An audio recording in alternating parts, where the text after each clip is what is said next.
जय गुरु जी, शुक्राना गुरु जी। ओम नमः शिवाय, शिव जी सदा सहाय। ओम नमः शिवाय, गुरु जी सदा सहाय। संगत जी, आज हम पढ़ेंगे शिव पुराण में उषा का चरित्र। एक बार बाणासुर ने शिव जी को प्रसन्न करके कहा, प्रभु आपने मुझे 1000 बाहें प्रदान की हैं, परंतु इनसे मुझे कोई लाभ नहीं मिल रहा है। इनका उपयोग तो युद्ध में ही हो सकता है। मैंने इंद्र, यम, कुबेर आदि पर विजय प्राप्त कर ली है। मैंने सभी देवताओं को भी जीत लिया है।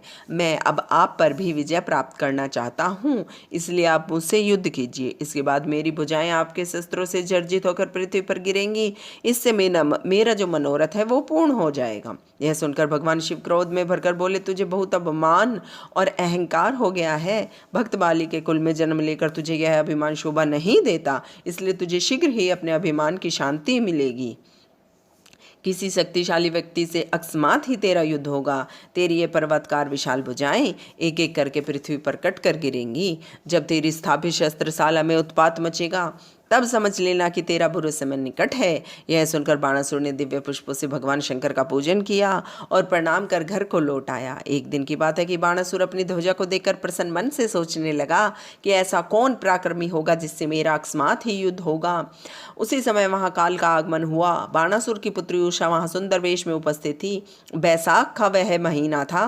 वह रात्रि में श्री हरि का पूजन किया करती थी। रात्रि में वह गुप्त स्थान में अंतपुर में सो रही थी। तभी मायावश भगवान श्री कृष्ण के पुत्र अनिरुद्ध ने उसके साथ संभोग किया और द्वार का लौट आए।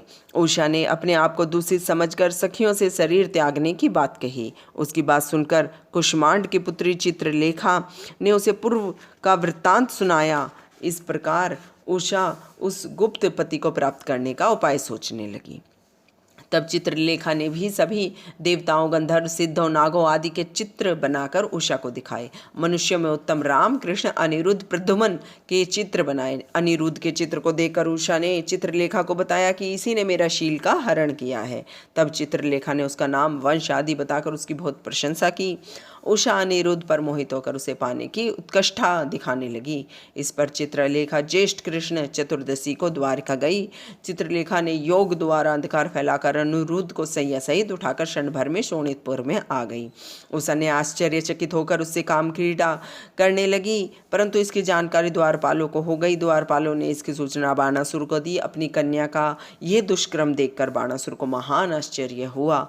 ओम नमः शिवाय, शिव जी सदा सहाय। ओम नमः शिवाय, गुरु जी सदा सहाय। जय गुरु जी, शुक्राना गुरु जी।